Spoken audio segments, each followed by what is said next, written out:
Well, it looks like it may have actually worked. I may have gone live several times on different incorrect channels with different incorrect names of streams and the like, but I think we got it. I think it's working now, which is good because honestly, it was getting to be a little bit frustrating on my end because I wanted it to work. I wanted it to work properly, and it just wasn't doing that, and now it is. So now we've got, correct channel, correct time. We're here. Everything is hopefully fine. I mean, in the end, that's kind of all we can hope for, is to make sure that everything works out. Look, it's been a while since we've done Clinic Hours. Clinic Hours has been, we put it on hiatus, honestly, because for a while it just sort of felt like there wasn't anything new to say. But we have some new stuff. So we'll try again, see what we're going to do. At the very least, we wanted to make sure that we had something to get out to you this Thursday. And so here we are. Here we be. Trying to keep stuff out for you there. Hopefully all of you are having a good day. It's been a little bit nerve-wracking. I'll be honest with you, these past little bits.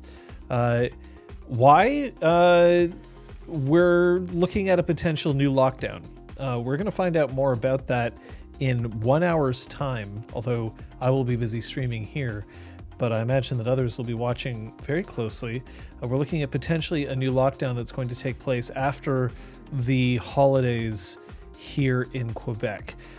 Whether that's going to affect RPGClinic and whether it means that we may have to once again play at a distance has yet to be determined, which is real frustrating, but we're going to see what we can do to get this figured out.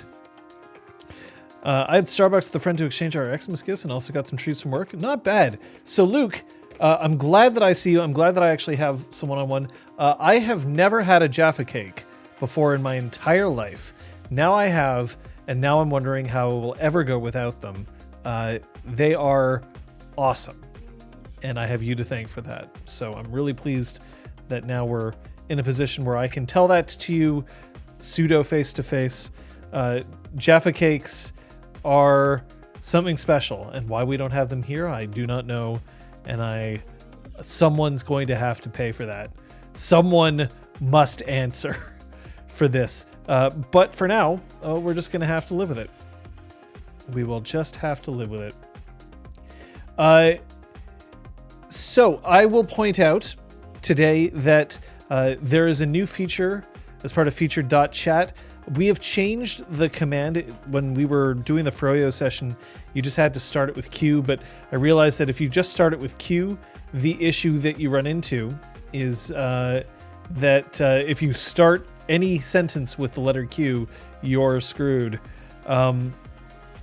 But now if you put in a question starting with !Q and a space, it should pick it up. So let's see if that works. Yep. So if you do that, then I will be able to queue it up and throw it out there on screen. So if you do have a question, please let that in there. Will capital Q work? Yes, it will. So there you go. So this is AMA. I don't know what Q&A stands for. I'm not actually sure. Q&A maker extracts questions and answers from fact pages. Oh, I see. So there we go.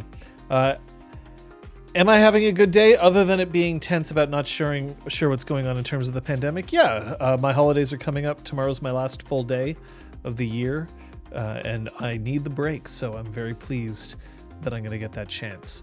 I'm also pleased that I get to be here with you. As much as clinic hours could sometimes be a little bit daunting to do, at the same time, it's fun. And we've got new topics to discuss, so we've got stuff to look forward to. So I am looking forward to that as well. Hey, the Crosshair. Hey, Kung Fu Fenris. Good to see you, Crosshair, in here. Kung Fu Fenris. It's for 17 months. Dang. Be Dauntless. Dauntless, in fact, I mean, look, Dauntless is also a game that was released by a Canadian studio trying to be Monster Hunter. And unfortunately, I had a friend who tried to get me into it, and I could not. But part of that is because I can't get into Monster Hunter either. So I am bad, I think, is really what we're coming down to here today. But hey, look, we're here to talk RPGs. If this is your first clinic hours, first of all, how the hell did you find us? But then also, feel free to pop in with a question at any point, at any time. An exclamation mark Q and a space will get that queued up, and I'll be able to answer them. Or heck, we can just solicit answers from the audience as well. But we're also here to talk a little bit about Legend of the Five Rings and what our plan is going forward. Now, we have a lot of time to figure this out. We're not planning on playing Legend of the Five Rings. Hey, Danny Lilly. I'm very pleased to see you too. Getting a new job is always a good thing. So go back to work, but that's great. That is awesome. So we're only going to be able to start playing this new campaign, we believe, in April, at the beginning of April. And mostly this is because we are following our own advice. We're trying to make sure that we make sure that real life comes first. And in this particular case, there are just too many interruptions that are going to happen over the next 3 months for us to feel comfortable starting a new long-term campaign like our plan is right now. Exalt Witch Academy is, for now, done. We have put it on extended hiatus. We're not sure if we're going to get back to it. We might. We have definitely left the option open for that there. But at the moment, our plan is to play new games to us, at any rate. But we do have some things coming up. We've got some one-shots, which have yet to be announced. We also have some mini-campaigns. We know that we are going to be playing Good Society, as facilitated by Elizabeth. We know that we're going to be playing Blades in the Dark, as facilitated by Scott, and that's actually going to be a 6-episode campaign, so that's kind of exciting. We have not played any Powered by the Apocalypse games yet, so that's going to be new for us. And Scott's going to be sitting in the storyteller's seat, so that'll also be an interesting experiment, not just for him, but for me as well, returning to being a player throughout the course of a campaign, as opposed to me just sitting in the storyteller's seat perpetually. Shame that you kind of fell out of Academy halfway through. It's fine, Crosshair. The reality is that if you've fallen behind, what we would rather people do is come back in when they feel they can. And for a lot of people, look, my honest recommendation for a lot of these things is it's better for you to show up and not be aware of what's happened in the previous few episodes than it is for you to decide to never show up again. I know that for a lot of people, work comes first, or Sunday evenings aren't good for you for whatever reason, and we totally understand. We get it. And sometimes they have been good for you and they stop being good for you. Sometimes sometimes maybe you just stop being interested in what we're currently doing.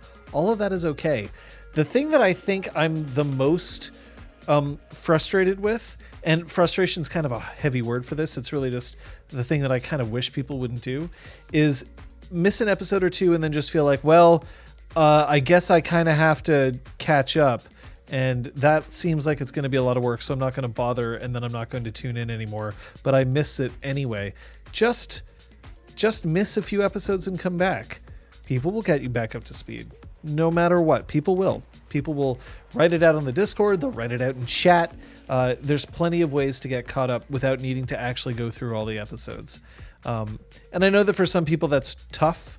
People aren't necessarily like super into that yet, but does Scott have a storyteller jacket? I'm not sure if he's going to. That's my particular branding. I will not be wearing the jacket when I'm a player. I don't do that as evidenced in previous one-shots and the like, but yeah, it's so easy to catch up without needing to actually watch things. It's just, if you want to be a part of the live episodes, then come on and be a part of it. It's totally cool. It's totally cool. I had a streak of about 4 episodes where I just watched the first hour and a half of the stream and then I didn't have time to watch the VOD. Completely understandable. Although, remember that starting in January, we are attempting a time shift. We are going to trial starting our Sunday streams at 5 instead of 6 our time. That's an hour earlier than you're used to. Why are we doing this? In large part because we have a surprising number of Europeans who come to watch. And when we have a lot of Europeans, we recognize that this is at the end of their day, and it's also at the end of a Sunday going on into a Monday. This is sort of a way for us to try and make that a little easier for people to watch and get involved. So it's something that we are attempting. We'll see how it works. If the overall perception is positive, that's great.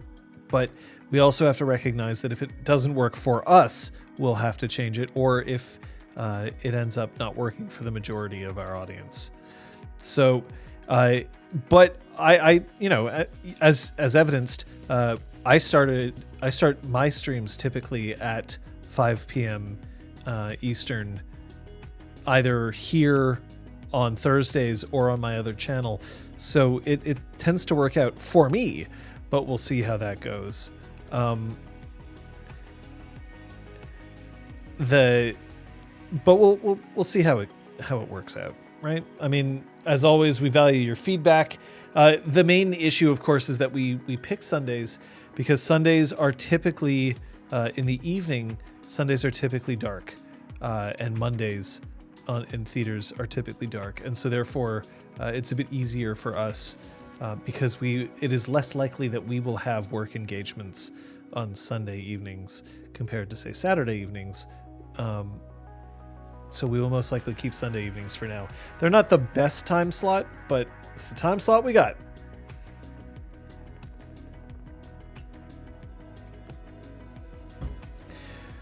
So an idea of what we are looking forward to at this point, one of the things that we are planning on playing is a book that I picked up, and just through its graphic design alone, I have been wondering whether I want to give this a shot, but also it seems like an interesting idea. So we are... one of the things that we are planning on playing in our one-shot sort of sequence, we are looking at playing Ark. Ark is a game that describes itself as a Doom tabletop, but in terms of its graphic design, it's got a lot of things going for it to keep it interesting and exciting. Now, if this was a complicated game, I might find this a little more frustrating, just because the way that it's laid out is meant to be interesting for the viewer as opposed to being pure for access of information. Hey, Kaiser Omnic. That's really appreciated. Yeah, I totally get it. For some people, those Sundays are going to be tough. Always. And that's completely cool that you catch up on YouTube or VOD, because that's a way a lot of people will keep track of it. So Ark is a game that has a specific mechanic, which is its doomsday clock. It very specifically has it's a time-bound game. It has a finite number of sessions. They typically go from 1 to 3 sessions, and the game advances based on what they call a doomsday clock, which you configure based on the number of hours or sessions you're planning on playing. So you are moving forward in real time towards doomsday. Now, when I say real time, I don't necessarily mean that the entire game takes place in real time, like, I don't know, the old television series 24. Instead, what I'm actually meaning is that mechanics-wise, it depends on real time. Things like you can attempt to take certain actions, but then you must wait for a certain period of time before you can attempt that action again. If your characters want to take a rest action, then that means that either maybe for 5 minutes of real time, the game is stopped. Or if your character wants to take a rest or recharge something, then they have to spend 90 seconds not saying anything to anyone. So it involves countdown timers, which we'll find a way to put them up on screen so that people can see them. And then as the timer clicks over to a certain degree, doomsday gets closer. Omens start showing up, and moments occur that can cause the game to move forward. So I'm actually really looking forward to that. And while Kaiser Omnic actually makes in my opinion, quite a pertinent point, the premise does sound a bit stressful. I think that stress is intended, especially because this is a game about averting an apocalypse. So we'll see how it goes. We'll see if it's going to be something that'll be fun for us to play. I'm not so invested in this game that I'm going to be upset if it doesn't work out, because again, this is a game that's really meant to be played over the course of a few sessions, and that's it. So it won't be too much of an investment for us to give it a shot, and then once we finish it up, if we enjoy it, we'll play it again. If we don't, we can let it go. So that's kind of the way that games work for us these days. Yeah, it does work well with streaming because we already have a timer. We already know that we're going to start at a certain time or we're going to end at a certain time. So that does help. We are going to have to take into account, of course, that we don't start directly at 5, nor will we end directly at 8. We'll have to make some adjustments there. So we'll see. Great way to have a break in streams as well. Okay, 2.5 minute break to get water, etc. We're resting. Yeah. Yeah, so that's part of the reason why we try to do things in between our seasons, to give us a chance to try out things that we wouldn't normally get the chance to do. It's kind of a little bit too much to ask for us currently to then say, okay, well, main campaigns on Sundays and maybe one-shots on Thursdays, because one-shots actually take a certain amount of preparation for us if we need to make layout changes, if we need to learn rules, and also to get everybody together. It's not always the easiest time. So we tend to do that between seasons, and this sort of right now is kind of like a perfect time for us to do that, especially because we're going to be forced to stay in that situation for a little bit.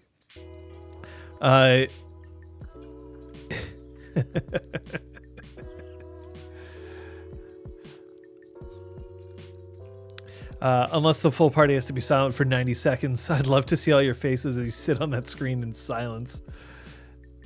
Yeah, well, I mean, I don't have to stay silent. I can talk. I'll vamp for 90 seconds if I have to.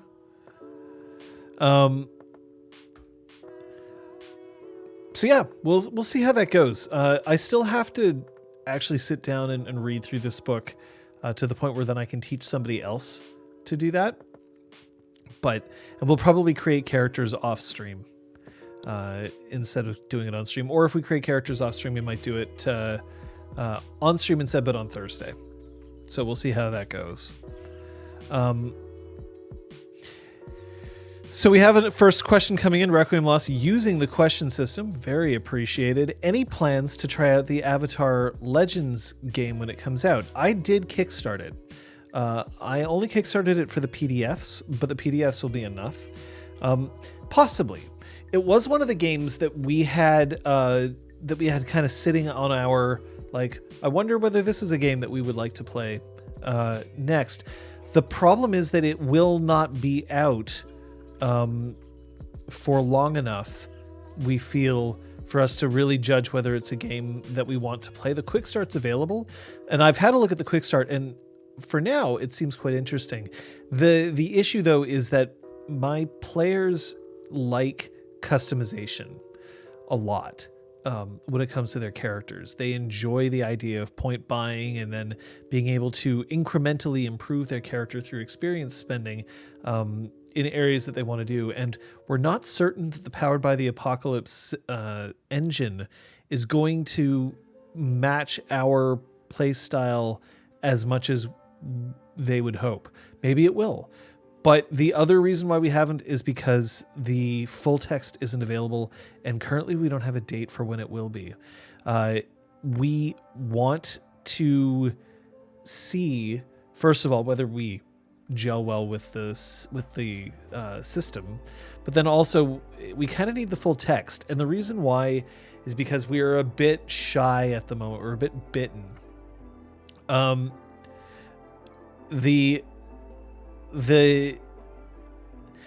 We made a shift to Essence because we thought that Essence was exciting and we thought that it would work out much better for streaming. And it was a mixed bag, mostly because we didn't have the text in front of us. And we've invested in that game heavily. We've kickstarted it for PDFs, for physical copies of the book. These physical copies may only arrive in years now. We don't actually know. But the reality is that the system wasn't quite ready for prime time. And that is an issue if you're streaming and you're not willing to kind of run and take things up on the fly. So we weren't ready to commit to a game without actually being able to read the full text. So we'll see. The idea of Avatar Legends does appeal to us. We've all seen the show. We've all really enjoyed it. And there is something to be said about whether or not the world of Avatar would be able to conform to the kind of play that we enjoy, which I would argue is slightly more adult than what you would find in Avatar: The Last Airbender, and even perhaps more adult than The Legend of Korra. So can that support that sort of thing? Are people going to be comfortable watching a bunch of firebenders try to get it on? It's a question. So we'll see. The other thing is that it might be a good idea for us to put a little bit of distance between Avatar Legends and our Exalted Academy game, just because we have just been playing Dragon Blooded, and even though Dragon Blooded aren't benders per se, the core theme of elements might be something that we may want to hold off on for a second. Korra without the censorship. Woof. Yep. No kidding. Aravana asks, so revisiting a question I asked before, since this clinic is seen for it, what version of Cyberpunk are you shooting for? 80s Neuromancer, 90s Johnny Mnemonic, Altered Carbon, Cyberpunk 2077? So we'll get into that.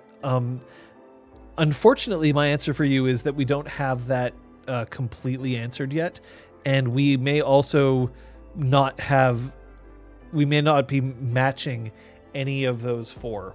So first I will say that I haven't actually, I don't have a ton of experience with all versions of Cyberpunk. So there is that to take into account. So that's kind of my job, is to look that up, because I'm going to be doing a lot of this world building. And so I'm going to have to get involved in a bunch of Cyberpunk things and look at it myself. But I already have an idea of where I sort of want to take this, especially because we are still trying to keep some of the core themes of Legend of the Five Rings intact, to keep that available to our players for inspiration, because otherwise we would find another system. But the idea of playing L5R and integrating its world but transposing it to the future is something that kind of interests us, because L5R was a setting that we were interested in off the bat. The concept of being samurai is an interesting one. The issue that we kind of ran into initially was that we felt a bit more uncomfortable about the idea that we would be role-playing in a setting that was modeled very closely, at least in its original incarnations, to a real-world location with a real-world culture that none of us are a part of. The reality is a bit more complicated than that. First of all, Rokugan is not Japan, right? And it is an amalgamation of a bunch of different mythologies, but it also is based on a fictional telling of Japan, right? About as fictional as the Wild West could be if you took spaghetti westerns and assumed that those were an accurate retelling of what it was like to live in the Old West in the United States, which of course they're not. At the same time, a near future cyberpunk universe has been something that a few of my players have been angling towards recently. And originally I was looking at cyberpunk as a setting, but I couldn't find a system that I wanted to use. So the most popular ones right now, there's Cyberpunk Red, which is based in the same universe as Cyberpunk 2077. There's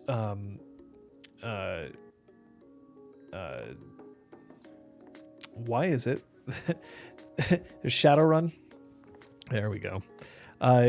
There's a couple of Powered by the Apocalypse games. There's The Veil is one of them, which was somewhat interesting.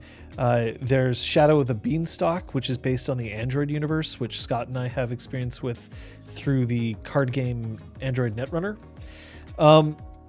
And none of these systems spoke out to me. The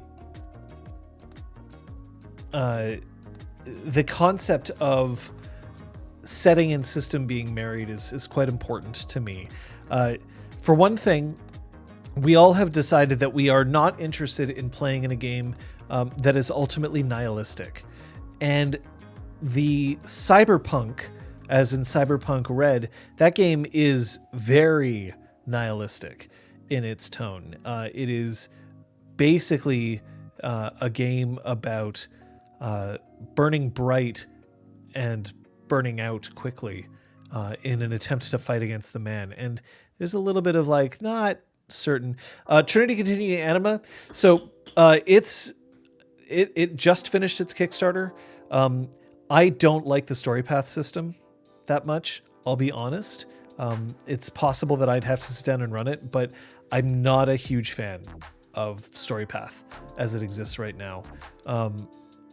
There are fiddly bits to it that I'm not a huge fan of. The other thing is it's not available yet. And as much as its manuscript might be available, again, we ran into that with Exalted Essence. We're not interested in running a game off a manuscript right now. We would prefer something that's a little more fleshed out. Of course, then I'm going to take this whole setting and just twist it into my in my hands as well. So that ends up being a question as well. But why don't we look at chat for a second? So Cyberpunk and L5R themes don't have that much overlap. Both of you play characters with societal expectations, but those expectations are completely different. So we have to kind of define here. There's Cyberpunk as a genre, and there's Cyberpunk the game. And we are definitely not doing Cyberpunk as a game. We're drawing more from the genre. What some people have called a near future genre, that's closer to what we're doing. So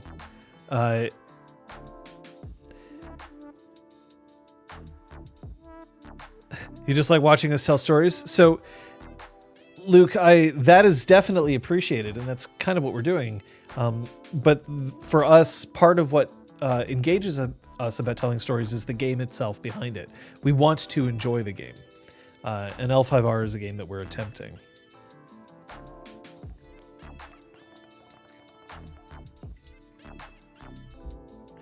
And part of it is also because there is some experience with L5R in the group, not by me, but there is some interest in the world that it presents. Legend of the Five Rings was actually kind of interesting in that it was a role-playing game, but it was also a collectible card game.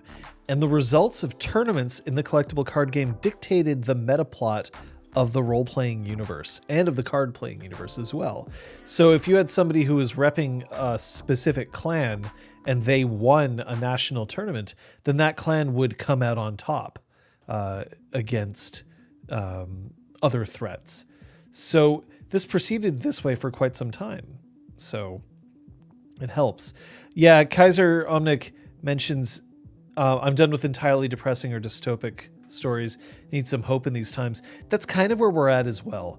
It's also part of the reason why we're not considering Changeling the Lost, which was floated to us, because Changeling the Lost, well, it doesn't necessarily have to be in large part. It's Changeling the Trauma. And we're just not that interested in role-playing a game right now that focuses so heavily on trauma or shared trauma. And instead, we're looking to take something and provide a bit of a twist, just to also partially see whether it's something that we can do, whether it's something that we're interested in, but also to take a setting that we're curious about, but then also move it to a setting that we're interested in exploring as well. The idea of a modern or postmodern setting is also kind of ideal for us at the moment, because we've just come off Exaltwitch Academy, which of course is set in a older time period as well. Cyberpunk, the dumb version, is the real world right now. Yeah, to a certain point. So why are we, so a question comes in from Ellie Spot. Why are we not playing L5R in the original setting? For a couple of reasons. One of which is one that's kind of delicate that I'm trying to rationalize in my own head. We weren't comfortable playing L5R in the original setting because of how culture-centric it is from a culture that none of us represent. One of the things that we recognize about our group is that we are all white. We're all white Canadians, and that does mean that I'm not going to say that we don't represent a certain amount of diversity. We represent a certain amount of LGBTQIA. We represent some significantly differing viewpoints among ourselves just in terms of lived experience, but we do not have that kind of culture for us. And one of the things that we've also recognized is that there's a big difference between streaming something at home and streaming something playing something at home and then streaming something and then recording it and making it available worldwide. It's part of the reason why we also aren't playing Scion, part of which is Story Path, as mentioned, but part of which is that I don't personally feel comfortable representing all sorts of different pantheons of religions, considering that some of those religions are active today, and there is no way that I could be perfect or even appropriate in my portrayal of all of those without putting in so much research that I would no longer have fun doing it. And if you're at home and you decide that you want to make Norse gods all jerks, then you can. And there isn't even necessarily anything wrong with that. Put it online, and all of a sudden now there are some people who may genuinely worship said Norse gods who will become upset at your portrayal. And that's something that we didn't want to deal with. In the same vein, Rokugan in its original format is very much focused on the ideas of things in feudal Japan, such as samurai, bushido, and while those things are in large part manufactured or false, the concept of samurai as romanticized in literature is not the same as how they were in reality. That is something that we've recognized. We do not want to come forward and say, okay, well, we're going to try and portray this fictionalized version of feudal Japan, and we're just going to have to hope that we do it right. We don't have that luxury. If we were really attempting to do this properly with a, like if we hired, diversity counselors or diversity editors, if we were doing this as a paid project, we would be approaching this a lot differently. But what we're doing here essentially is we are role-playing because we want to role-play. It's our hobby. And at the same time, we are also broadcasting it. We're willing to put a certain amount of work in, but we also all have jobs. We all have lives that we have to take care of, and we just cannot afford to do so without sacrificing either too much of our free time or our ability to make money. So we can't do that either.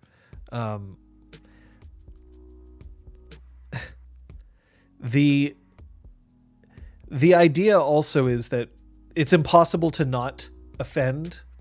There's no way that that's going to happen. But we like to try to minimize it to a certain degree, right? So that's part of the reason why we're moving it forward, is because in transplanting the setting, still taking inspiration from it, inspiration of samurai and of the various clans that are part of Rokugan and the societal structure, and then putting it more into a cyberpunk universe, we're basically acknowledging that we are taking it one step further from the fictionalization that it already is.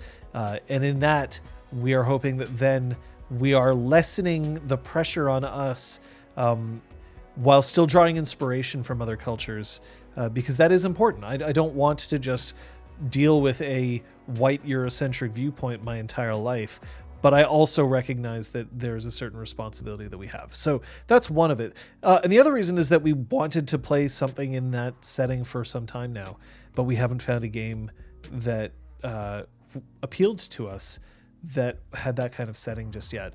And I believe I've found a way to do that in a way that will feel familiar to people who are familiar with Legend of the Five Rings, but also distinct and different for us, as well as making sure that anybody who wants to engage in the story can.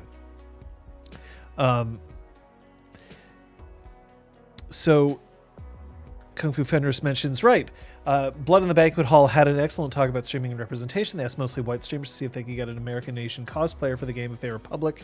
So smart on y'all. So this is the thing. This is a group of friends who are playing together. We all happen to be white. And it is one of the things that we acknowledge. Part of it is also where we live, the population makeup is different, but we also have to deal with the fact that we are Anglophone, which is a minority here in Quebec. We are a minority in Montreal and in Quebec. The idea that English is our first language is a thing here. So we have that to sort of grapple with as well. I am not here saying you have to make sure that you have a diverse gaming group. I think you should play with your friends. The trick is also you want to make sure that you don't only make friends, that you specifically seek to only make friends with people who share your race, because that would be no good. That's no fun. So it is something that we are looking into, but at the same time, I am not interested, for instance, in saying, okay, well, we're going to replace one of us with someone who is of a different race in order to make sure that more voices get seen at the table, because the whole point is that we're here to play with each other because we're friends that game together, and we just shifted online to doing that.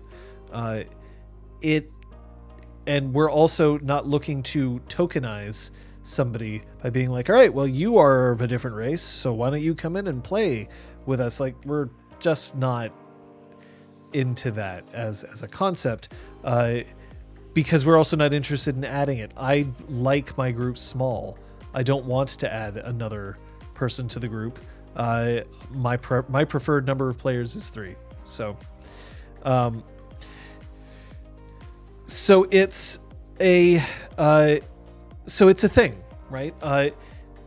It is basically a mixture of, we want to make sure that we have separated enough from its core content that we're comfortable streaming it, but also we wanted to play in a setting that we wanted to play in, and we decided to try this experiment to see what we can do, because experimenting is kind of what we're doing here, because we could just as easily turn around and say, okay, well then we'll play a game that's already been released, and that would be fine.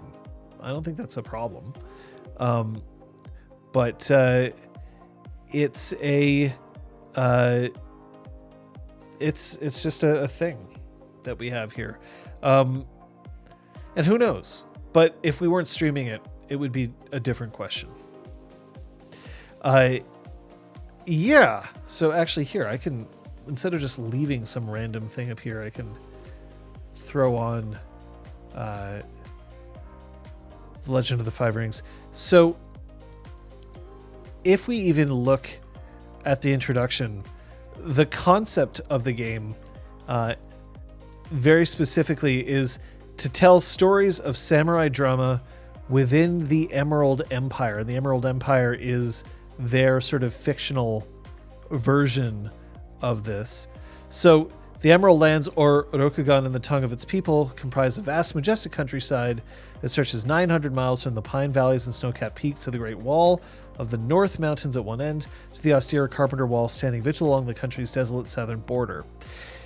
So if we're kind of looking at this as a concept, I mean, look, they even have things like, throughout this book, you'll encounter words from the Japanese language, which is the basis of the language used in Rokugan. So that's, they wear this on their sleeve, right? We have descriptions of things like the Code of Bushido, the samurai struggle.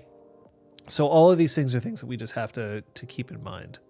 One thing that we'll also mention is that over here we have the mature themes warning. It grapples with mature and sensitive themes, ranging from suicide and drug use to forced marriage, violence, and horror themes, as well as the dehumanization of certain castes, classes, and nations of people. The rest of this book and the remaining products in the line will engage with those topics frequently, so reader discretion is advised. Additionally, we encourage individual groups to determine which elements of the setting they engage with in the stories they tell. So this is important for us, and we actually have to have a very in-depth session 0 when it comes to this, because the world of Rokugan has a caste system in place, essentially. And that's not something so easily removed. We can, however, fudge with the differences in that caste system, right? I mean, look, there's a caste system in Exalted, in the Empire, right, in the Realm. There is one that exists there. And we managed to deal with it, but we largely overlooked the idea of dehumanizing lower castes, because that wasn't something that we were interested in engaging with, and it's very possible that we'll do the same here.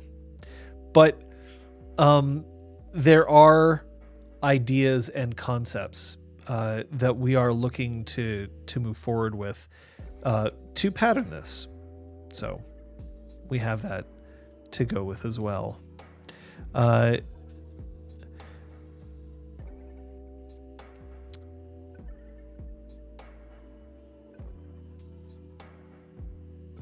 So Kung Fu Fenris, I think what you mean here is that, whoops, I totally should have pulled it from here instead. I realized that you were not a fan of the opportunities from Star Wars, and that is also a thing in, I think you mean L5R. So this is something that we recognize. So if we actually go into the game, we have something called opportunity. And opportunity is described as a symbol that gives players and GMs a cue to add narrative flair and secondary effects to the task the characters attempt. It can be spent to add details to make the story more vivid or exciting. Like most improvisational tools, opportunity can be extremely effective when used to build upon details that already exist in the scene. The only thing opportunity cannot do is change a success to a failure or vice versa. So it is a thing, but there are more kind of defined ways to use it, such as using it as a descriptive adverb to describe how somebody does something, as a narrative tool, so you can use it to determine things like people's strengths and weaknesses, your own memories, people's motivations. So things like in Exalted, reading intentions, you can use opportunity essentially to do that as well. There's also Strife, but Strife has a different sort of mechanic. And then a lot of opportunity effects actually have a mechanical thing that you can spend on it. So it is something that we are going to be paying attention to. I will say, as much as we are announcing this as our next game, we reserve the right up until the point where we start to change our minds. If we start practicing the system and realize that we don't enjoy it, we won't play it.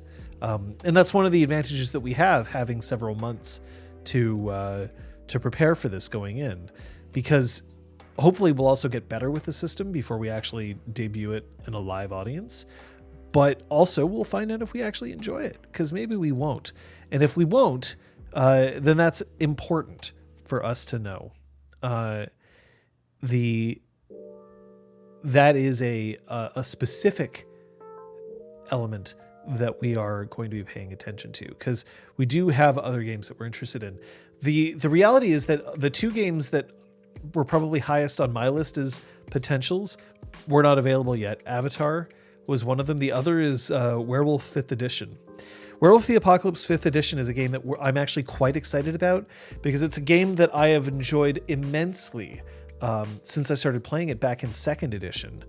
And yet I recognize that it is problematic in a lot of ways. And while when I play, I manage to deal with a bunch of these problematic issues myself, I'm not interested in doing that for a streaming audience, because I'm not interested in explaining all of my changes all the time to everyone, especially when there's a new edition that's coming around the corner that may have mechanical improvements, but also improvements to the setting that will rejuvenate it and make it interesting for me, but also with my players who have some exposure to Werewolf, but who have never played it themselves.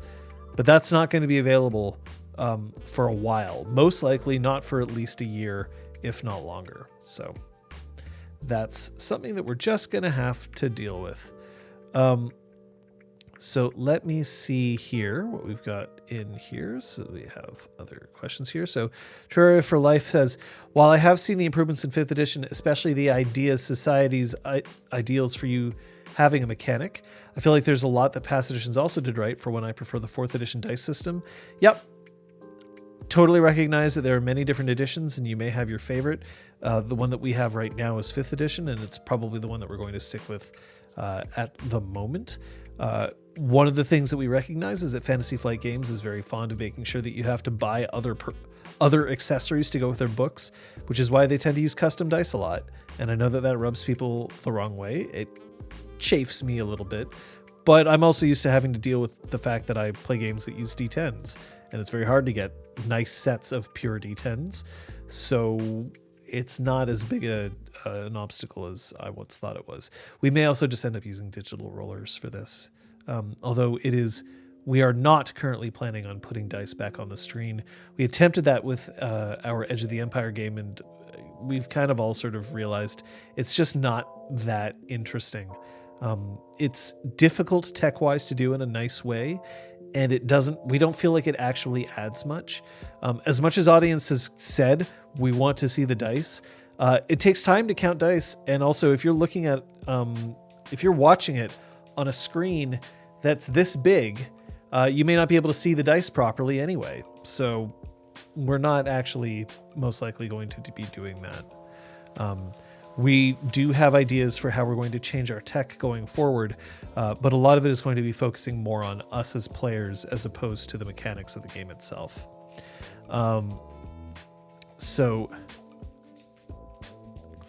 The Crosshair mentions, and this is exactly right. As a viewer, I'd say you also have the right to stop playing at any time if it's not working, or even if it's working. Goes without saying, but also good to say at times. Absolutely. And that's kind of what we did with Star Wars. It stopped working for me, and the game ended soon afterwards. And we had put some investment into that game. We invested in tech, we invested in the book, we invested in the dice. We really put a lot of work into it. But in the end, it just wasn't working out, so we moved on. Exaltwitch Academy had 2 seasons. I consider that game a success, but in the end, we were ready to do something different, so we're moving on. And it is much the same way with this game. We bought the book. We'll give it a shot. If it turns out to be a game that we're just not gelling with, we'll move on. That's kind of the way that we do things. Avatar of Kane asks, I know the setting is going to be updated and that you said it wouldn't be possible to have a public play document. Do you have an idea of how different the mechanics will be? It's not a great problem, but I know I like to follow the mechanics and follow the drama myself. My current intention is to change as little of the mechanics as possible. The concept that I'm currently dealing with here is the idea that when the book references things like spirits or kami or gods, that they are in fact AI. And so somebody who can manipulate, essentially someone who uses magic in Legend of the Five Rings is actually a hacker and is able to influence the AI that is permeating the entire world in an attempt to bring forward the same effects, basically. That is our attempt. There are certain things that we may have to change. We have to go through the book kind of with a fine-tooth comb to find out. For instance, I have to determine whether I want to have players be allowed to have access to cell phone technology. Do we want to be able to make it so that you can look stuff up on your phone? Do you want to be able to make it so that you can instantly communicate with somebody else? Because it's possible that we may wish to say, no, you can't. And there are ways to make that work within a cyberpunk setting. So it is a question that we are going to have to put forward to ourselves. But the idea is that preferred weapons will be swords or bows.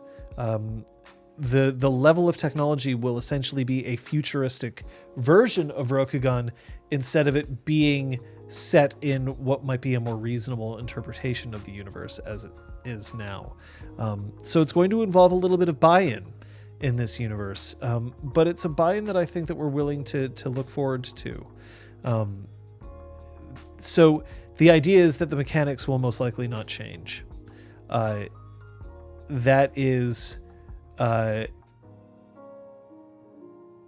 thing for now.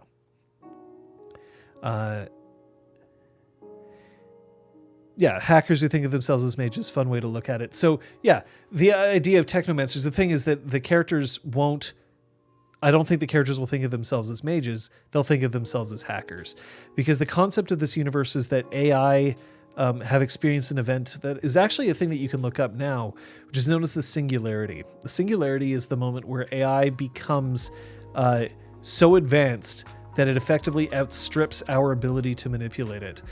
Either they become self-aware or they become self-replicating and self-evolving, and that we lose control of them. It is a worry that some people have about the definition and the exploration of artificial intelligence, that at some point we may end up manufacturing our own downfall by creating intelligences that will suddenly see humanity as obsolete or as superfluous to the needs of the world. So we're going to play with the idea that the world itself has undergone the singularity and that AI are now have an undue influence on the world itself, but that they've become aloof. Similar to how the gods in Legend of the Five Rings are not ever present. They are aloof, but they do have an effect on society.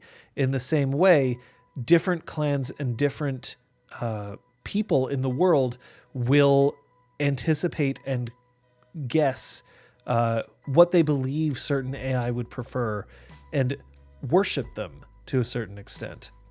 So there's that as well. Requiem Law says, I don't know much about L5R, but you said before you plan on bringing Intimacies in your future games. How do you plan to implement it for this game? I imagine it is never as simple as, and now we will have Intimacies. So there are concepts, as I was mentioning before, there are things such as when you roll the dice, there are successes, but then there's also opportunities. Opportunities help add things to the game, but they're not for determining success or failure. But there's something that you can do using opportunity, such as if you're using, say, an air approach, you can define or perhaps even discover people's strengths and weaknesses or emotions. Or fire, people's motivations, flashes of insight, conspicuous absences. So we are going to find ways to make sure that Intimacies can still be come into play, but they're going to be less about like, I discover Intimacies and therefore I can mechanically exploit them, more so that we're just going to be able to have players have the ability to read Intimacies off each other and off other NPCs, just as a way to kind of get a shorthand information of how do people feel about X, how do people feel about Y, and what can I do about it by manipulating those things Z. So we will be going through the book, through those mechanics to find ways that we can put Intimacies in there, but they're going to be mostly flavor. I'm not planning on taking the entire social combat system of Exalted and putting it into L5R.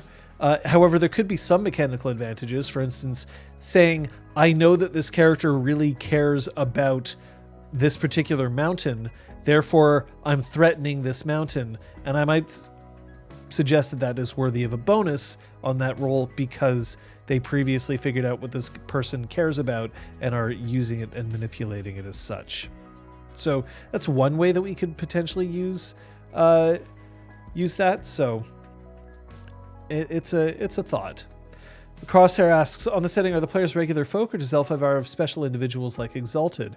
These will become clear later, of course. Just curious if it's regular folk or superheroes. The players in Legend of the Five Rings are samurai. And samurai are they are more capable than your average person. And some of them may have what we would consider supernatural powers, in that some of them may be the equivalent of, I believe that they're called shugenja in this game, monks who can manipulate the spirit world around them. We would call them hackers in our game.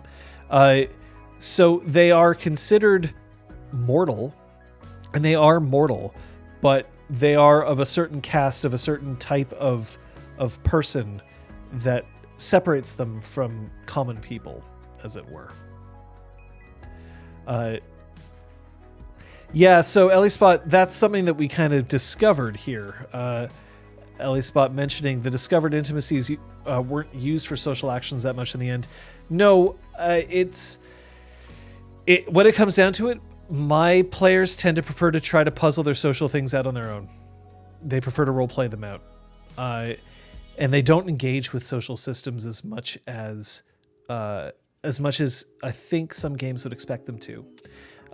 They have, in the end, a lot of interest in finding out things like Intimacies when they remember to, but then they don't really want to interact with the social setting, with the social things. They'd rather just do something and hope that it works.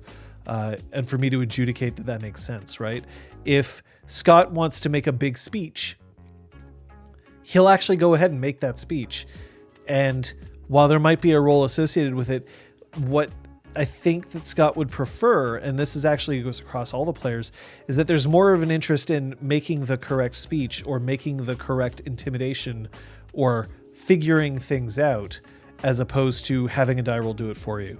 This is also true of things like investigation. Things like instead of using the systems to figure out a mystery through dice rolls alone, they'd rather use dice rolls to get clues and then try to figure it out on their own. They prefer to be more active in the social and puzzle or mental aspects of the game, and just abstract the physical or magical instead, which I think works well for our group. But yeah, for all the things that I can see about things like Exalted's social systems, they just don't engage with them that much. And some of that might fall on me. I might be better at pushing them towards those things, but not necessarily something that we are focused on. So as Ellie Spot mentions, it's more as an indirect effect, and that's kind of where we're at. That's sort of what we prefer. It is one of the things that we've noticed with Disconcordia as well. There are some players who will roll a lot and some players who will roll very little. And in this context, we kind of have to strike the balance. But that is, it's its own question of, is this the kind of play that you want to encourage or not? We're not interested in saying you have to just figure things out on your own and your character sheet doesn't matter. But we're also, as storytellers, I would wager that we're also not interested in having somebody roll 3 times and therefore they figure everything out and win. So it's the balance. It's just the balance. So let's see. I think another question got thrown in here. Yep. So Terraria for Life asks, I know I joke about Mars Unicorn, but that brings me to a huge problem with L5R, is that there is a huge cultural other baked into the system. How do you plan to tackle this concept and possibly change it to make it more comfortable for players that have experienced such cultural discrimination? I'm trying to read into this question. I'm hoping that I'm getting this correct. When you say there is a huge cultural other baked into the system, are you talking about specifically the idea of a caste system that certain people are looked down upon based on their upbringing or based on their birth circumstance as opposed to something else? Is that what you mean, Terraria for Life? Or is it the concept that certain clans just like or don't like other clans? So I just want to make sure that I understand what you're asking here before I answer it.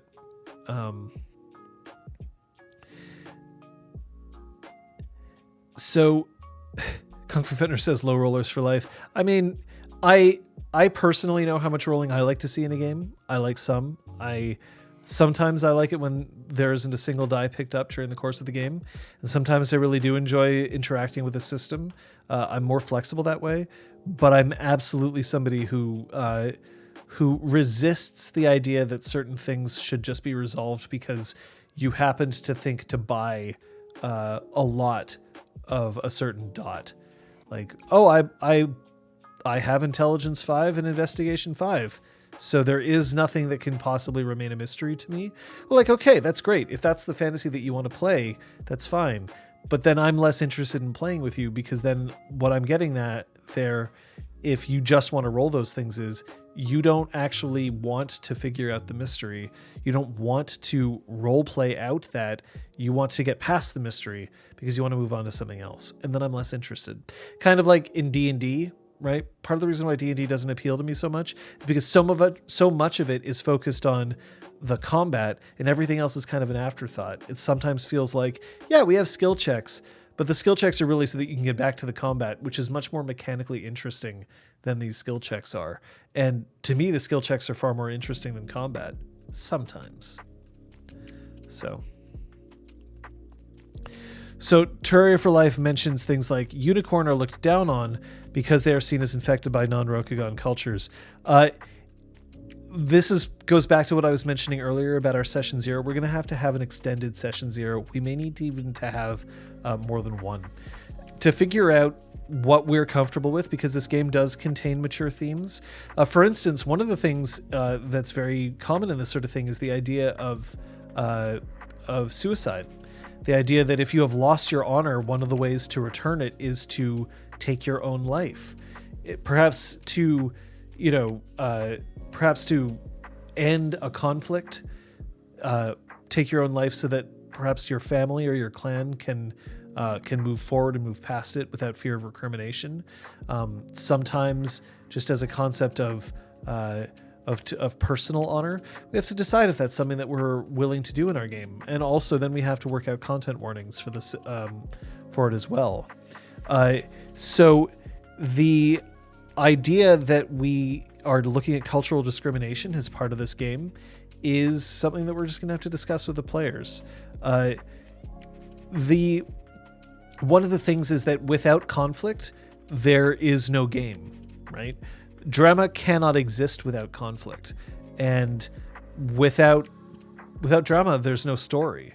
So this is also something that is a trick, a balancing act that people have to play. Oftentimes, you want to keep these elements in the game because then it gives players an opportunity to rise above them. It's seen in a lot of games. Like, for instance, I'll give you an example. If you're playing Exalted, they're people who are looked down upon because they exalt in ways that are not compatible with the world, right? The idea that they say these people are anathema, essentially they're being told religiously and politically that they deserve to die. Now, you want to potentially put that in because you also want to have this concept of characters who can then say, but I am wanting to stand above this prejudice. But without that prejudice existing, they can't do that. So it's a question, and it's a question that we'll have to figure out with the players and find out what they're comfortable with. Luke, you just need to put an exclamation mark before the Q for that. I mean, I can pick this up on its own, but we had to change it to exclamation mark Q, otherwise it didn't work properly. Requiem Lost says, I always saw the social system of most any RPG as a safety net, personally. Not sure what to say. The social system is a good thing to fall back on, but seeing players try and interact with the situation in real time is way more interesting for me to watch. See, I agree with that. One of the things, for instance, is that etiquette is often one of the skills that you'll find in a World of Darkness game. And I really like the idea that if a player's like, I don't know how to act in this sort of situation, I can say, great, you can make an etiquette roll. And the etiquette roll is a way for you to find out whether you actually do know what to say in the situation or not, but you don't have to rely on it. Plus, I like the idea that if somebody is like, look, I'm tired today, I just can't get the words right, I just want to say something nice to the queen and move on, okay, then I'll let you roll. Like, I'm happy to do that. I'm happy to have it be a fallback because we're not always up to snuff. Totally understandable. But if that's how the entire game is going to be, then I find it less interesting. Luke says, where is it? Come here. Get up there. I was going to ask if the suicide aspect is more background lore, if it'll be brought up in game, because that's a veil for me without warning. We have to determine that. So one of the things that I will point out is that in our game, there's a reason why we mention at the top of all of our games that the audience doesn't have access to safety cards, and that they have tools. They can whisper us, they can whisper a mod, or they can leave. This will absolutely be the case, but we have to determine what kind of game we want to play in, because there's also questions such as like to what level of self-harm is acceptable? Is self-harm as martyrdom acceptable? Is self-harm as protection acceptable? Such as like diving in front of a bullet in order to save someone else's life. Is that okay? Right? Like, these are all questions that are very important to ask and very important questions for our players to decide upon. The audience may have to choose for themselves whether they're comfortable with the content. It is also possible that we will throw out warnings. So I may hold up a yellow card at one point and be like, okay, so heads up everybody, we're about to talk about suicide, and then put it back down, and then anybody who is not comfortable with the topic can move on. But it is something that we're going to have to look at. It's possible that our players will be like, we're not interested in this mechanic, we're not interested in this concept, we're not interested in that at all, in which case fine, and it won't come up. But we may end up needing to look at it and figure out what is best. Terraria, I saw that as well. The 5th edition book does talk about seppuku, but it isn't critical to the setting. I agree, but it's something that we're just going to have to see, right? There's also different ways to go about it. There's the concept of like, I'll run myself onto my sword, but then there's also the idea of like, okay, well then I will do something that is seen as a valuable action, but at the same time will almost certainly result in my death, right? If you watched Game of Thrones, or if you're a fan of George R.R. Martin, it could be the equivalent of like, well, I will go, I will take the black, and I will go, I will go up to the North Wall, and that might be the equivalent, right? We might have a stand-in for that. Be like, there's a way to restore your honor, but it removes you from society permanently. But the thing that I think I'm trying to mention here is that things like what the Crosshair is saying here, there's better options as regards to content friendliness, maybe, but we're not necessarily interested in being content friendly. Like I said, this is a conversation I'm going to have with my players in the session 0. It's very, very possible that all of them will say not interested, in which case we won't do it. I even have to examine my own feelings about the subject.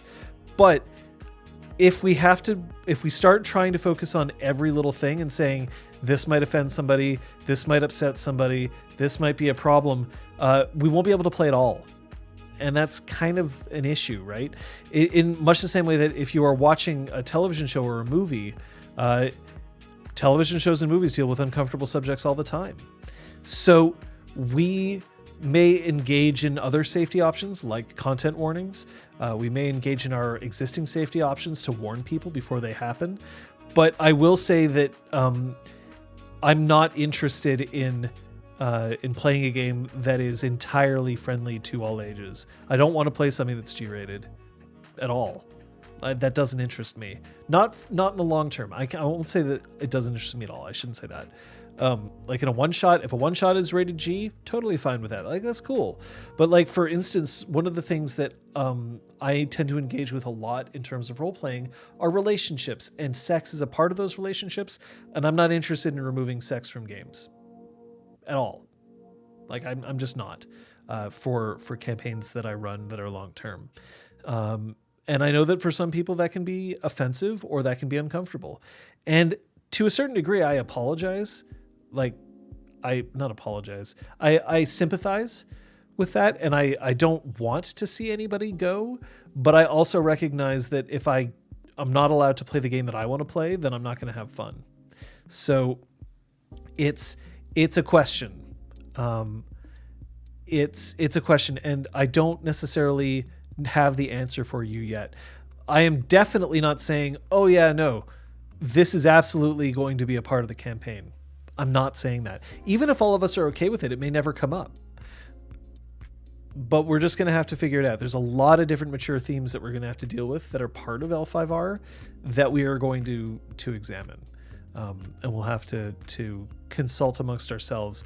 And then the audience will be brought into that conversation, but fortunately or unfortunately, depending on the way you see it, you may or may not have as big a say as you would like. But that's kind of a natural thing. We can't run this game as a democracy. And we definitely can't put the audience's needs ahead of the players. So that's a thing. So we will absolutely have content warnings for things that might be serious. Whether those content warnings are ones that we just have persistent throughout the game, or whether we might have individual content warnings is another question. We do have the card system for that. But also we have to comply with Twitch's terms of service too, right? I mean, we're not going to be taking our clothes off on stream, and we're not going to be hurting ourselves on stream in real life. So there's that as well. But the other thing is that if we ever did do something like that, it would almost certainly be veiled. There might be a moment where somebody talks about it, but we're not going to go into a huge description of the various steps that somebody takes in order to end their own life. We're probably not going to do that. But to a certain extent, there's that. But also in Exalt Twitch Academy, we had players executing other characters. So yeah, we have these. Rescind sub immediately. Oh dear. What did I do, Cobalt of Doom? What did I do? Pugmire one shot. At one point we were looking into Pugmire. Kate was looking into it, but We're not sure. We'll see. Some of the questions of what we're doing coming up is also dependent on scheduling, and we don't have our final schedules for that yet. Like, Kate may want to run something, she may not have the time to prepare it and then be able to run it. So that's a question here. Kung Fu Fenders asks, have you considered what the Shadowlands are? Yes, we have. And it looks like today's going to be more about questions and more about kind of what we're looking at instead of building out the whole setting. I'm not ready to talk about that because I have only just started the work. But in terms of the Shadowlands, the idea is that there are that the world in which the players live in has been basically shielded off. The AI that govern this city are doing it in order to protect their interests, but also the humans who live inside it. But that beyond the Shadowlands, or beyond the walls, essentially into the Shadowlands, there are rogue AI or rogue mechs which pose problems. So in a way, you can look at Horizon, so Horizon Zero Dawn or the upcoming Horizon Forbidden West, for an idea of what that might look like as well. The idea that humanity, exists in settlements in order to protect themselves from AI who have gone rogue. So that's one of the ideas that we have as well in that. So that instead of them being spirits, potentially they would instead be mechanical beings instead. Roger Twy asks, will you have Deckers in a Matrix or cyberspace? Most likely no. Because we are trying to hew as close as we can to the system of Legend of the Five Rings, unless I've really missed something, there isn't really an alternate universe or an alternate plane of existence that exists in Rokugan. So most likely the answer is no. We will not have Deckers or a Matrix or cyberspace, but that doesn't mean that we won't have things like hacking. It's just that hacking will look different. So hackers who can manipulate, for instance, if you can shoot a fireball, I'm being very, very vague here. I'm not pulling examples specifically from L5R because, again, I haven't completed that work. But let's say that you have somebody who can shoot a fireball. So in the context of L5R, that would be like, well, I have a spirit. The spirit will let me blast fire. In the context of Neo Rokugan, the idea would be I can blast fire because I can manipulate the AI around me to manipulate the like almost completely teched out world. So I can, blow open a manhole cover and let fire spew from that. Or I can shatter a light ahead of me through my direct connection to the AI through like a skull clamp that's attached to the back of my skull in order to let fire rain down upon my enemies. So we will have that. We'll have abstractions of it, but we will most likely not have somebody who can enter into a Matrix or cyberspace realm. Because then the other reason why I don't think we're going to have that is, I'm going to have to play some Watch Dogs too. There's a lot of things I'm going to have to do over the next few months to really make sure that I've got this nailed down. The other reason is because I'm not a huge fan of the concept of net running in role-playing games, because they often involve one person doing something while everybody else stands around, which is not fun. And while I have a group that's very used to splitting the party, it would almost be an ideal group for this kind of thing. It sort of feels like, well, we have this whole extra section of the game, but it's just for one player or just for two players, which then frustrates me. Because then you have somebody who's just locked out of it entirely and they have no way of getting in, and that kind of feels sad to me. So, Skull Clamp +1 -1? Oh, yeah.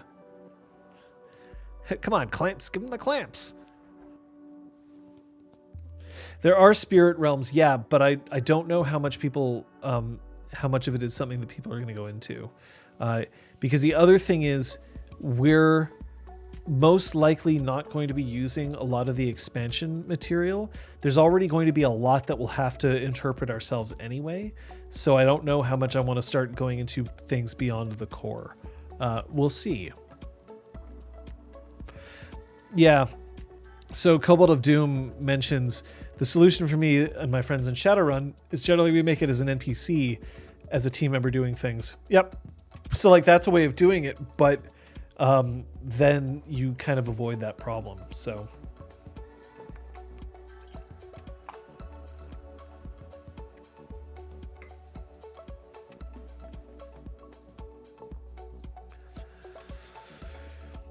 yeah, having a cyberspace that everyone can interact with is a bit more interesting, like a deep dark web where the dark AI dwells. That's possible. It's more like we're not going to involve the idea of there being separate mechanics for that. If we end up having people being able to go into a spirit realm, it will be using the mechanics that are included in Legend of the Five Rings already. And I don't imagine those are going to be similar to what running is in games like Shadowrun, or even in things like Cyberpunk or Shadow of the Beanstalk.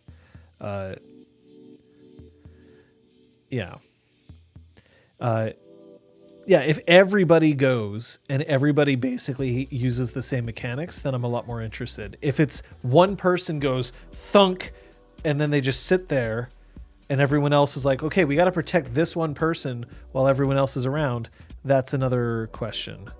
So, oh, here we go. 50% capacity, max 250 for venues and churches.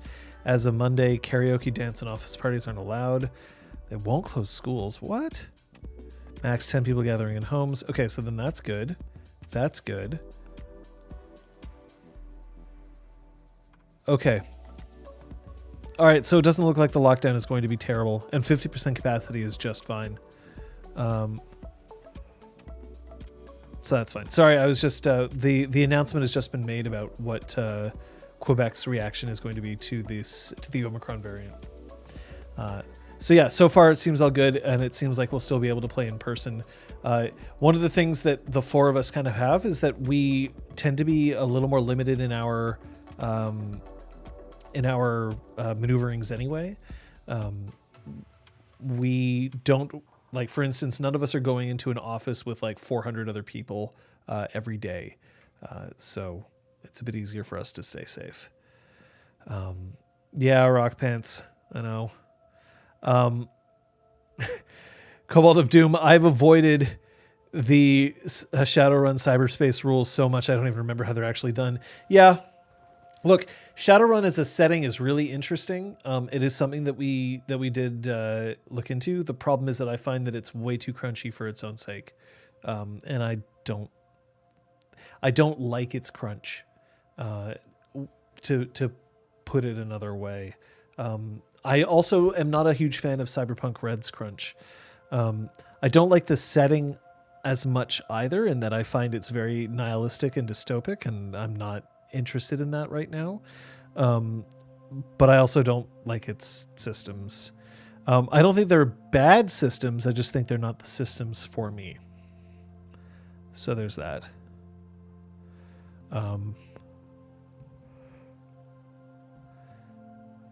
Kung Fu Fenders, if you can remember what we were talking about, I'd love to get into it. Let me see if there are any other questions that have come up. No. I mean, remember that if you have any questions, throw them out there. They also don't even have to do with Cyberpunk or Legend of the Five Rings. They can be about anything. Role-playing related, most likely, but honestly, I'll answer anything. I mean, that's one of the tags right now, right? AMA?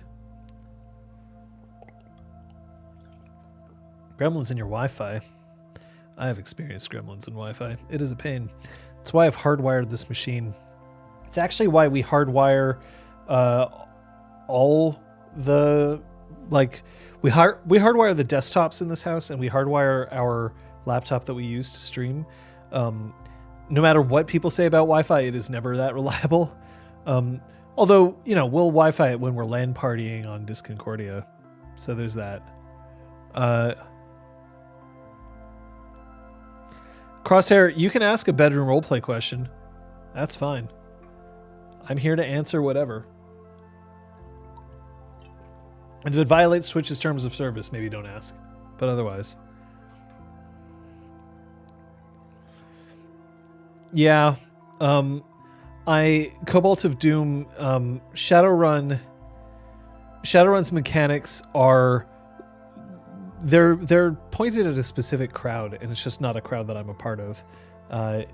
I tend to be more narrative forward in what I'm interested in. I'm not narrative exclusive. I'm definitely not somebody who also wants to put most of the narrative in the player's hands. I don't like facilitating as a storyteller. I like being a storyteller. But those mechanics just don't do it for me. It's not my fare. Kate is smart a lot of the time. That is correct. On couch, laptop, and phone. Yes. Yeah, we have Ethernet ports well, we can route Ethernet in a lot of places.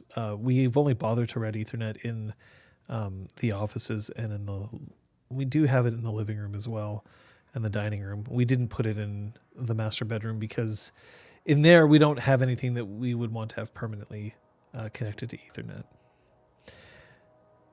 Okay, Crosshair asks, then what are you looking to get out of the L5R punk game besides good fun game? I'm not sure what you mean. Good stories, good character interaction, good, are you asking like what we're trying to find in this game that it hasn't been in our other games? Because if that's the case, if you've never had on your life the luxury of having non-Wi-Fi, well, Terraria for life, I'm also old. So there's that. What I'm looking for in this game is a return somewhat. I had mentioned this in earlier things. One of the things that we've all realized is that we enjoy the idea of a home base. And by home base, what we mean is we like having a central location where players can go to rest, relax, and interact with NPCs who are not necessarily enemies, even if that could change. They like the ability to just be, to interact with NPCs. It's one of the things that they really do enjoy in the game. They don't always want to be on the run. They don't always want to have the universe be ending. And I think that that's kind of an important thing for us to hold on to. Changeling the Streaming is probably the game that we've had the most success with just internally. And one of the things about that game is that plots could range in stakes from I need to help my friend with a love problem to I need to help pick the next High Queen in order to prevent a war, right? Like, so we have a bunch of range there. And I think that that's something that we're looking to get back to, and we'll be able to do that. I'm also looking to make sure that players can enjoy something that takes place in the future, and to sort of read what they're interested in doing, to read what they're interested in and what they like to do. So that's kind of the help there.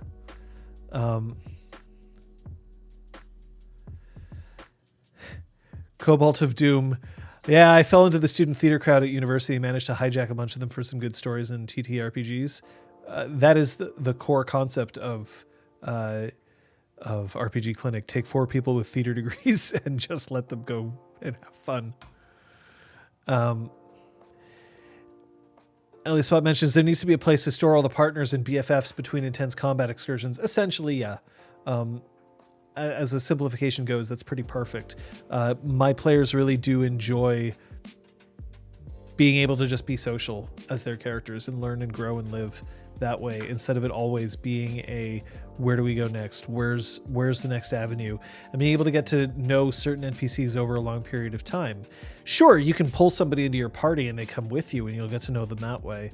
But in, for instance, Changeling the Streaming, they had access to everybody who lived at the Spark. So that was Zister, Talus, Kyoko, Claude, Saley, the, Cog, characters that could show up, Zeron. All of those characters kind of were available and they could talk to them for a while. But if you're always on the move, you can't bring everyone along with you. So, Roger Twy asks, are you DM for life or is someone else going to run something? During our off season, because remember, we're going to be only playing this in April, there will be games that are run by other people. Scott is planning a 6-session Blades in the Dark campaign. I know that Elizabeth is planning on running Good Society. And we haven't decided all the games that we're going to be playing yet. So there is still an opportunity for Kate as well to run something if she feels that she wants to and if she can find the time.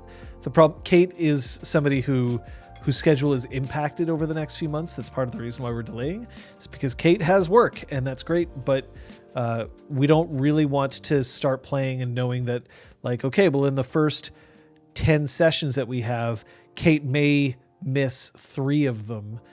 And like at random times, we just would rather just play other things and then start proper once we know that her schedule is a little more stable. So,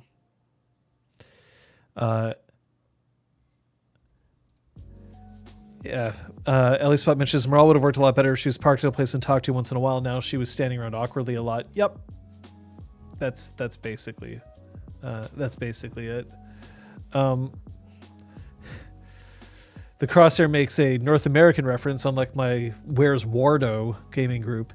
Funnily enough, Waldo is not his original name. His original name is Wally, and that's how most people know him. In France, he's known as Charlie. Where's Morale? I guess she's also here. Yeah, absolutely. They should have gotten their own ship. Yeah, but look, we've realized what it is. We're going to move forward at the same time. There's something also about my style that they have to adjust to, and that everybody kind of has to adjust to, and that I have to adjust to, which is that there's certain things that I'm just absolutely not interested in engaging with.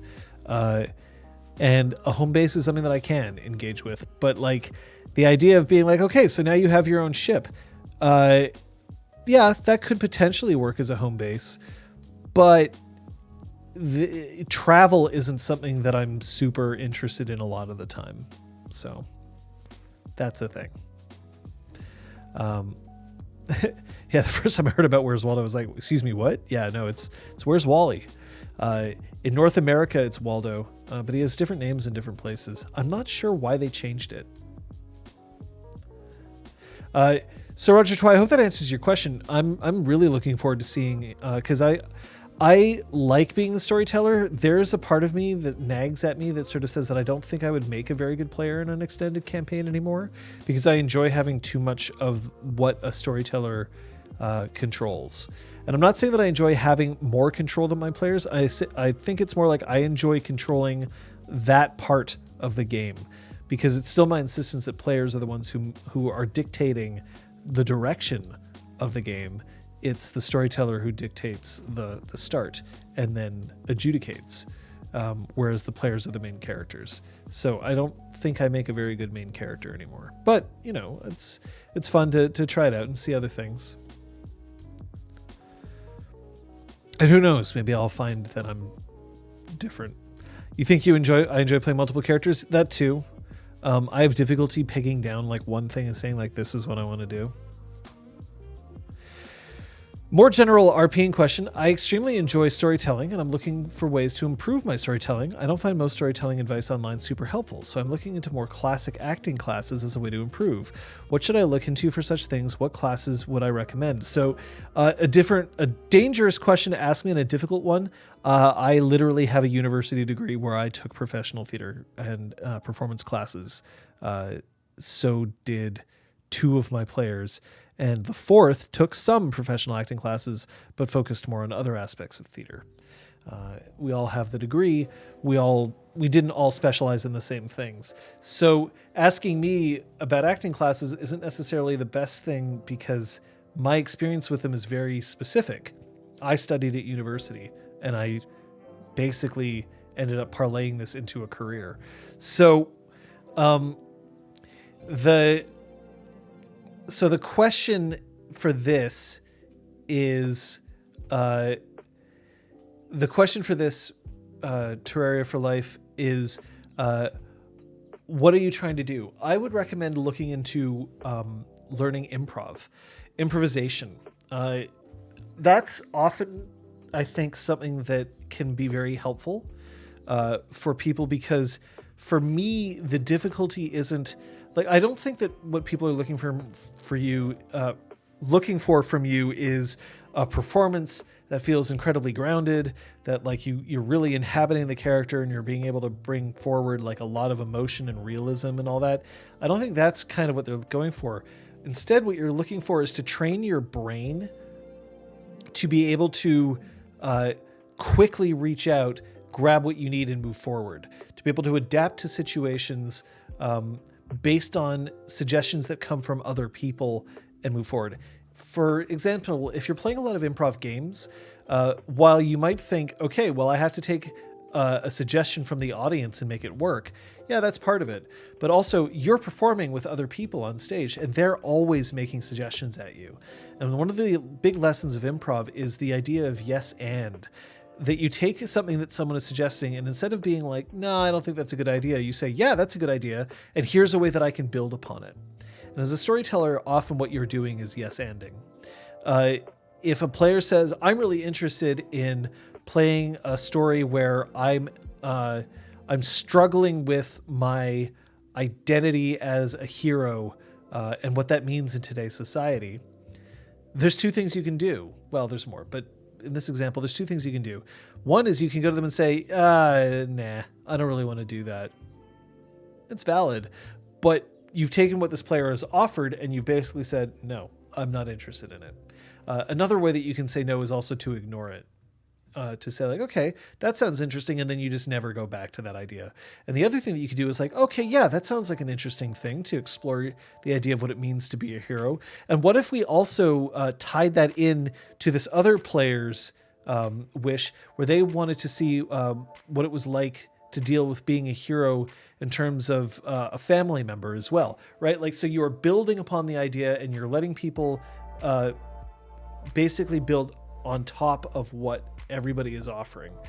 That's the main draw of role-playing, is that you're not telling a story yourself, you're telling a story communally. If you're telling a story by yourself, that's a writing exercise, and that's fine. There's nothing wrong with that. But part of me says solo RPGs are taking ideas from somebody else and making it work, but also if you're just wanting to control everything, just write a novel or a screenplay. Like, just go ahead and do that. So improv doesn't have to involve comedy, Terraria for Life. It absolutely does not. But if you're going into a semi-decent acting class, and there's that, things that I can tell you to avoid any acting class that is specifically designed to get you out there for profit. That's not what you're interested in, and they don't work anyway. There are teachers out there who are like, yes, I will teach you how to act so that then you can start getting jobs in commercials or in voice acting. They're lying to you. Don't do that, because the amount of training that it would take in order to do that, to get to that level, is not something that they're typically really are ready or able to give you. I'll point out that I have years of experience, and I don't have a career in performance. It helps me in my day-to-day life. It helps me in my job. One day I may go back to it, but the concept of somebody saying like, yeah, study with me for 6 months and then we'll get you out there and auditioning for things, like, they're selling something to you. It's also one of the things that I get asked a lot, which really bothers me, which is like, okay, so how do I become a voice actor? Well, you become an actor. And then there's other things that you can do about your voice as well. But there's this concept that someone's like, but I can make funny voices, so I just want to be able to figure something out, maybe take a couple of classes, and then I can go and voice animation or games. That's not a thing for most people. The problem with it is that, as with many jobs, it is possible for you to luck sack your way into the job. There are people out there who are just discovered, and maybe they are incredible performers just because they have a lot of raw talent, and then they just go and they make a career, and that's great. But that's like winning the lottery. And there are people out there who grind and grind and grind, and they never get anywhere, and that's also life. But you can't... It is insulting to assume that you can break into a very hotly contested industry just because you think that you can do funny voices. The amount of effort that it takes to get there is high. Also, you're probably not as good as you think you are. So, yeah, people who put themselves out there on YouTube take a few years to get noticed and get jobs from it. We've been running RPGClinic for 5 years plus. Now, admittedly, we're not trying to make careers out of it, but like the idea that some people have of like, yeah, I'll just put out content and eventually the people will come, is not true. a large part about getting people to engage with your content doesn't have anything to do with the quality of the content. It has to do with the way that you market the content, or the way that you promote the content, or the way that you handle social media, which is something that we don't do, or we don't care to do that much. We care enough to do it just so that we have a bunch of people who are willing to come in and watch. But because we like having a community and we'd like the community to grow, but we're also not doing this in an attempt to, say, become a Twitch partner. We know that that's not in the cards for us, so we don't bother. So the idea of acting classes, find people who are willing to just perform with you and do that. If you can find somebody who can help teach you, that's great. But don't look for somebody who, like, stay away from any classes that are like, this is the way for you to make this a career, that say that they can do it for you in a short amount of time. They most likely can't. You can also just try performing. Get a bunch of friends together and start doing play readings. Sit around a table, everybody has a copy of the script, and just read the play. It's fast, it's easy to do. I've done it quite a bit, typically for people who are writing plays so that they can hear it for the first time or hear it after edits to see what it's like. And that's a way that you can do it, because also that involves less physical performance and more, you're sitting at a table, but you're still trying to emote. The other thing that I can tell you, that if you're looking into improving your performance, is be willing to accept criticism and seek it out, and seek out good criticism. Sorry, I'm trying to... I have to find a way to just turn that off, but it's becoming an issue, and I don't know how to do it right now, so that's fine. We'll sort it out later. Sorry if you keep getting sounds that sound like Messenger.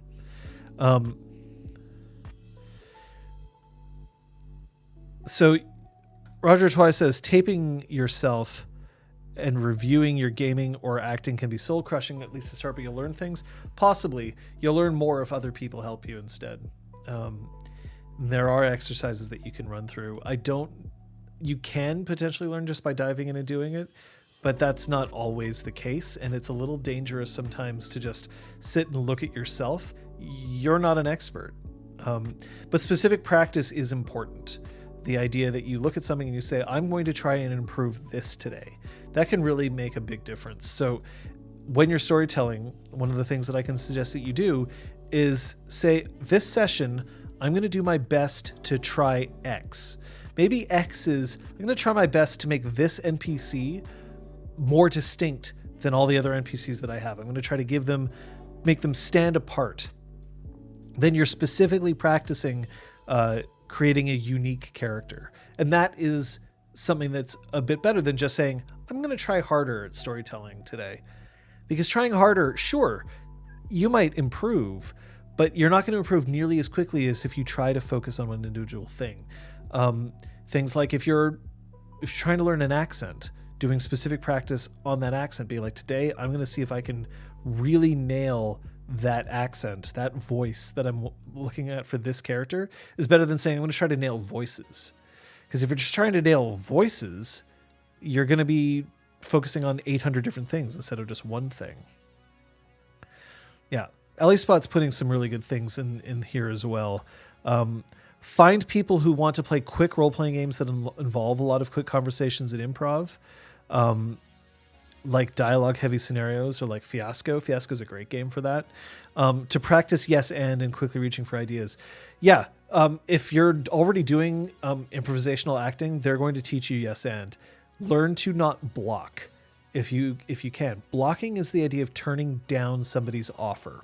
An offer is, I'd like to do this. And it's not always presented that way. An offer might be a character kicks down the door, walks up to everybody, stomps a boot up onto the table and says, I need 4 hardy folk to come after me. We're going to go and take care of that goblin camp outside.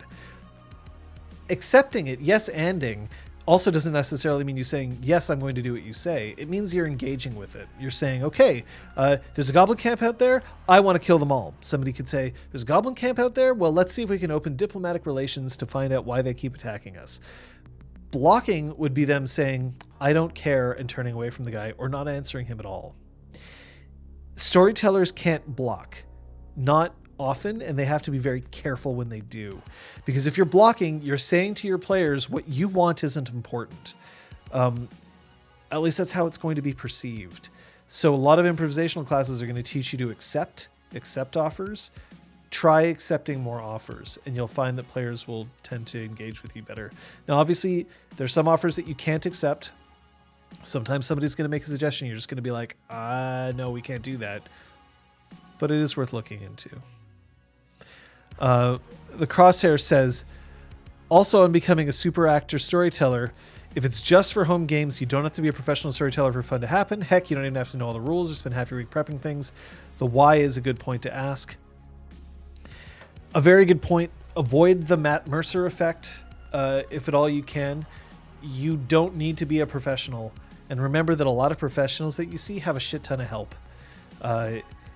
Even somebody like, we don't have outside help, but a lot of my game is helped by the fact that I literally have a professional stage manager who is involved in what I do, right? Like, I have theater professionals who know about things like preparation, about giving and receiving.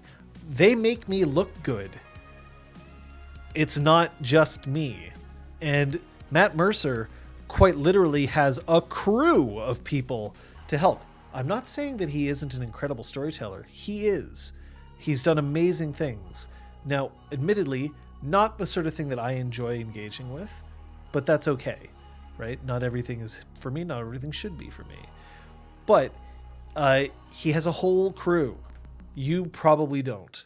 So don't kick yourself over that as well. That's definitely not something that you need to worry about. Have your characters play truth or dare while lying? Yeah, that's a thing. Terraria for Life says, for me at least, I felt I've plateaued with my storyteller skill, and as someone who has found an eminence enjoyment from it, I want to try to continue to improve. I know it isn't needed, but I want to see myself improve like a hobbyist for any art, and that is super good to do. I mean, if you want to improve, go for it. You don't have to coast. Just try.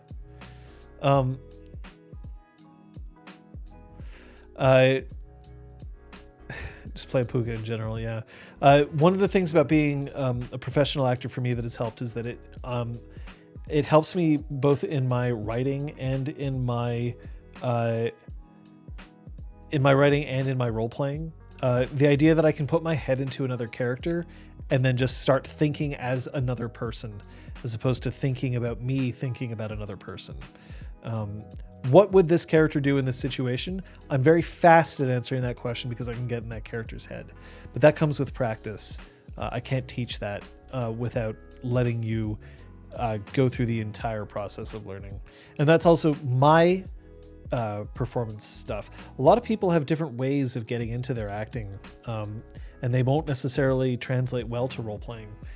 Some people just need a shit ton of prep, like a lot of prep to get into that. And they can't role play as easily because they cannot prep. They're able to do it once they know exactly what they have to do when they step on set. And in role playing, you don't always know. So there's that, which kind of leads into what the Crosshair said a while ago. I also feel the pain of being a storyteller has to figure out how to explain a new location, sometimes 3 in a session. It's not annoying enough to make me quit, but it does add to the mental load. I'm an improv storyteller. I don't like coming up with a whole lot of prep a lot of the time. And so this is one of the things that sometimes can be frustrating for me is when a player is like, oh, I've met this random person. Well, now I want to know everything about this person, including their name, where they come from. And I realize that now not only do I have to come up with all this information, but I have to do it for every character that they encounter. And I have to remember all the information, which is like, ugh. It's a lot. It's a lot.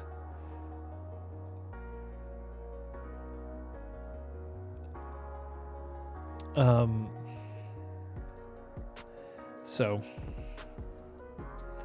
yeah, but what's their appearance? Exactly, right? And the thing is, I want my players to be engaged. I like it when they get engaged with an NPC, and I oftentimes a lot of NPCs that they've engaged with become fan favorites, but only because they engaged with them, not because I was intending to elevate them to prominence.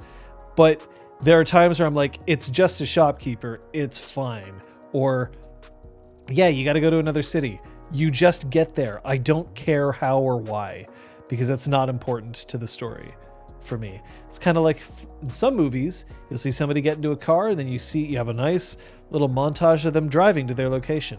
And in some movies they say, we got to get to LA. And then the next thing you know, they're in LA. So,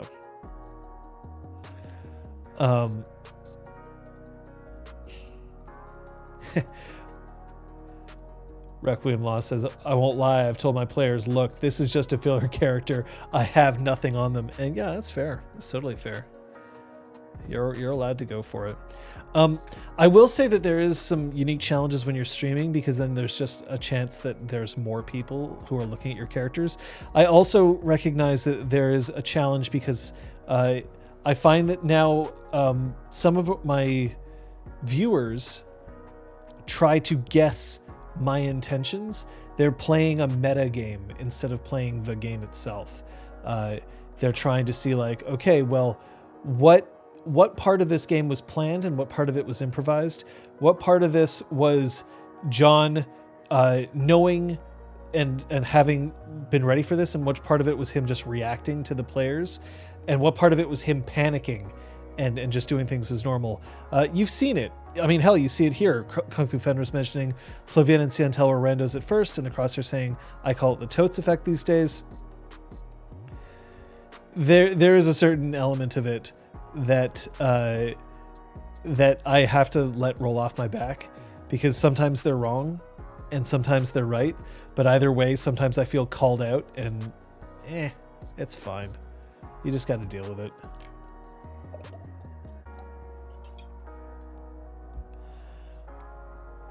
If your players suspect that you're changing things on the fly constantly, then they don't trust you.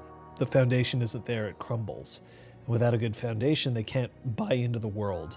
And at the same time, if you're inflexible and you don't take opportunities when you see them, you risk missing out on some truly magical things.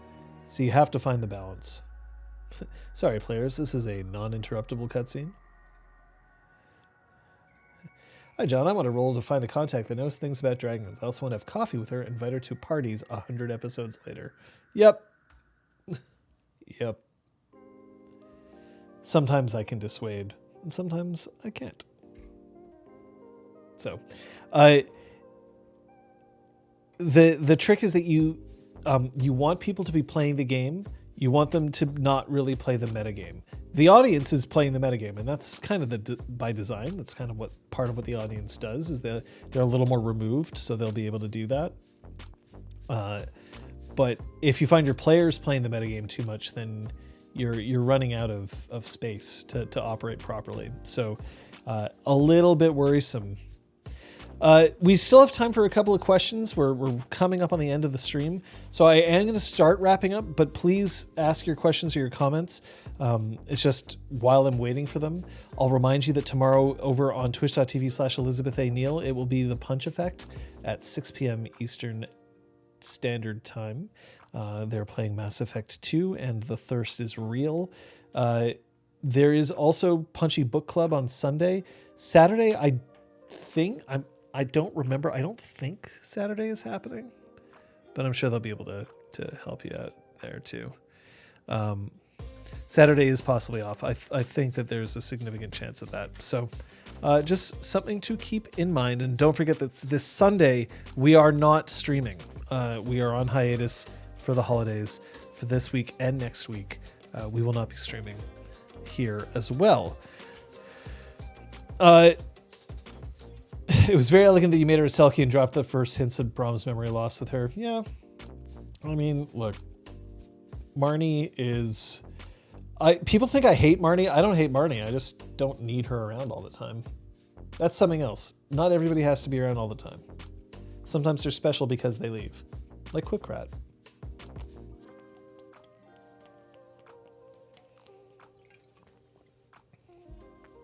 Also, sometimes people ask you a question and you just won't remember the answer.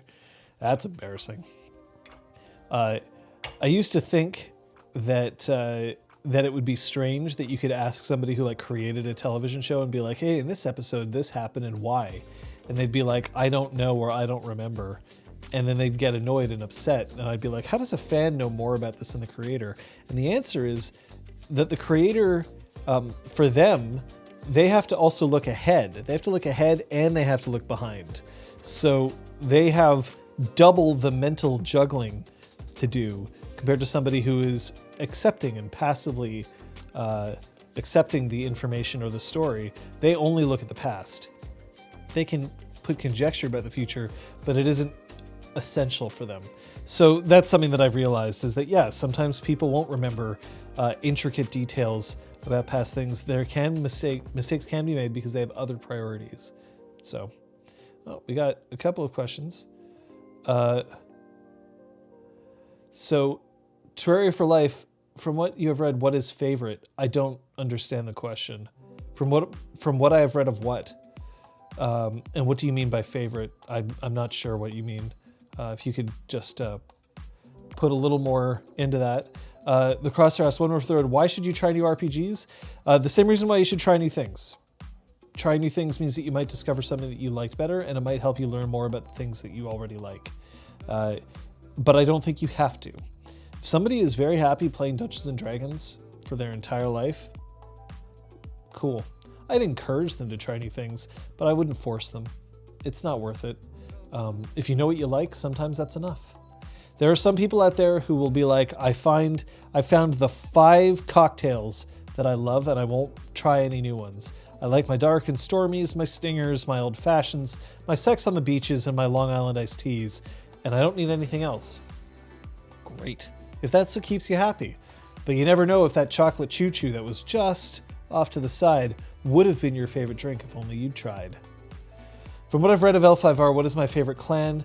Sorry. Okay. I will answer this the same that I answered back in the Froyo session on Sunday. I find it very difficult for me to have favorites. That's part of the reason why I like being a storyteller, is that I get to do it all.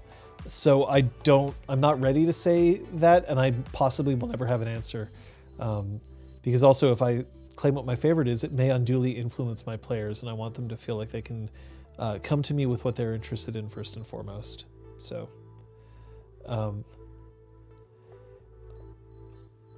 yeah, I don't drink, Kung Fu Fenris. It's not that I refuse to drink. I have drunk and I will drink again, but I have never drunk to excess, and I don't enjoy alcohol.